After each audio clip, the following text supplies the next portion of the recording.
বন্ধুরা, আজ আমি আপনাদের শোনাতে চলেছি রাধার নামের মহিমা সংক্রান্ত এক অলৌকিক ঘটনা, যা শুনলে হয়তো আপনার আত্মাও কেঁপে উঠবে আর শেষে শুধু একটা নামই বেঁচে থাকবে, রাধা।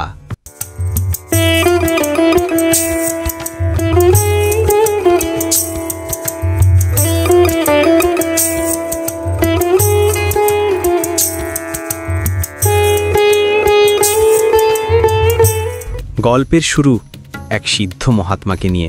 একদিন তিনি এক নগরে আগমন করেন। নগরের অলিতে গলিতে হইচই পড়ে যায়, সিদ্ধ মহাত্মা এসেছেন। লোকেরা দলে দলে তার দর্শনে ছুটে আসে। সেই ভক্তদের মধ্যেই একজন ছিলেন নগরের সবচেয়ে ধনী ব্যবসায়ী। তিনি মহাত্মার সামনে উপস্থিত হন এবং হাউমাউ করে কেঁদে ফেলেন। মহাত্মা শান্তভাবে জিজ্ঞেস করেন, বাবা, তুমি কাঁদছ কেন? ব্যবসায়ী বলেন, মহারাজ, আমার একটি মাত্র ছেলে আছে, কিন্তু সে ভগবানে বিশ্বাস করে না। সে তো সম্পূর্ণ নাস্তিক হয়ে গেছে। প্রতিদিন ভাবি তার জীবনের কি হবে, আর মৃত্যুর পর তার আত্মার কি পরিণতি। মহাত্মা মুচকি হেসে বলেন, আমাকে তোমার ছেলের সঙ্গে দেখা করাও।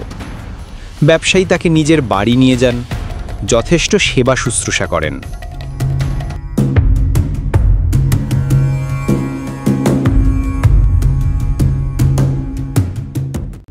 তারপর ছেলেকে ডাকেন। মহাত্মা ছেলেটিকে স্নেহ ভরে বলেন, বাবা, একবার শুধু রাধা নামটি বলো। কিন্তু ছেলেটি হেসে ওঠে, রেগে যায়, বলে, আমি কেন বলবো কোনো দেবতা বা দেবীর নাম? মহাত্মা আবার অনুরোধ করেন, শুধু একবার রাধা বলে দাও। অবশেষে বিরক্ত হয়ে ছেলেটি বলে ফেলে, আরে আমি কেন বলি রাধা রাধা?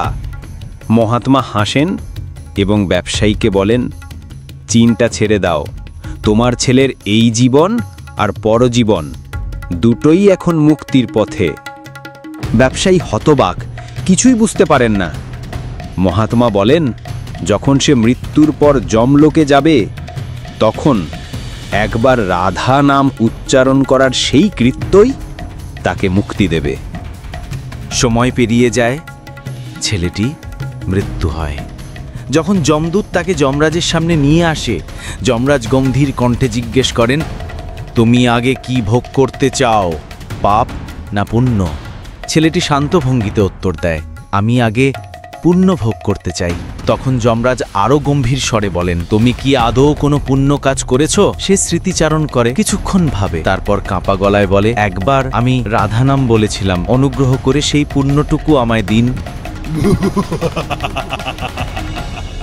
যমরাজ হেসে জিজ্ঞেস করলেন, মাত্র একবার রাধা নাম উচ্চারণ করলে কি পুণ্য হয় তা স্বয়ং যমরাজও জানতেন না। তাই তিনি সঙ্গে সঙ্গে আদেশ দিলেন, পালকি আনা হোক এবং ছেলেটিকে নিয়ে যান ইন্দ্রের দরবারে।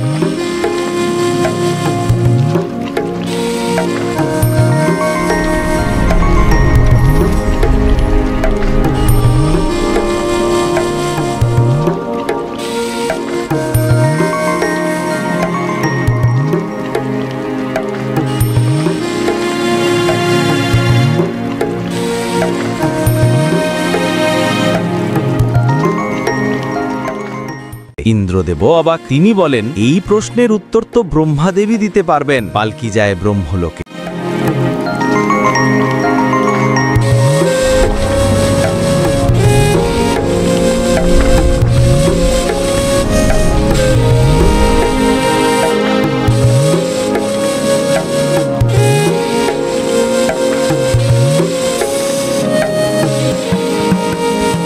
ব্রহ্মাদেব হাত জোর করে বলেন, এই রহস্যের উত্তর শুধু মহাদেব জানেন।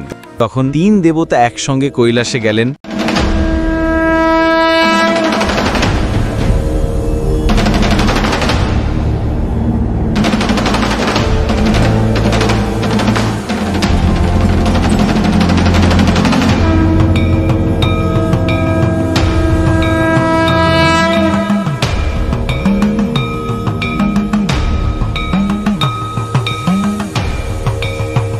কিন্তু মহাদেবের উত্তরও একই ছিল। তিনি মৃদু হেসে বললেন, এই বিষয়ে আমিও কিছু জানি না। চার দেবতা যমরাজ, ইন্দ্র, ব্রহ্মা ও স্বয়ং মহাদেব পালকির সঙ্গে রওনা হলেন বৈকুণ্ঠ ধামের পথে।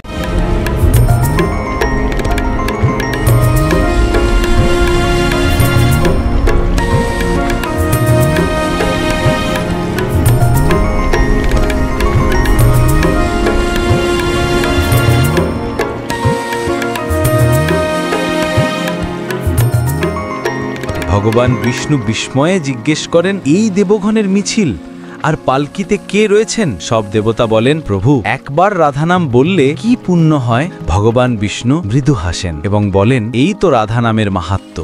একবার উচ্চারণ করলেই একজন সাধারণ জীবও হয়ে ওঠে এক দিব্য আত্মা, যাকে আজ চারটি দেবতা পালকিতে তুলে এনেছেন। এই আত্মা আজ আমার কোলের আশ্রয় পাবে এবং জন্ম মৃত্যুর বন্ধন থেকে মুক্তি পাবে। বন্ধুরা, এটাই রাধা নামের মহিমা। শুধু একবার বললেই পুণ্য ও মুক্তিও সবই সম্ভব।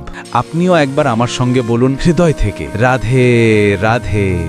যদি এই কাহিনী আপনার হৃদয় ছুঁয়ে যায় তাহলে চ্যানেলটি সাবস্ক্রাইব করুন, ভিডিওটি লাইক দিন আর কমেন্টে লিখুন রাধে রাধে।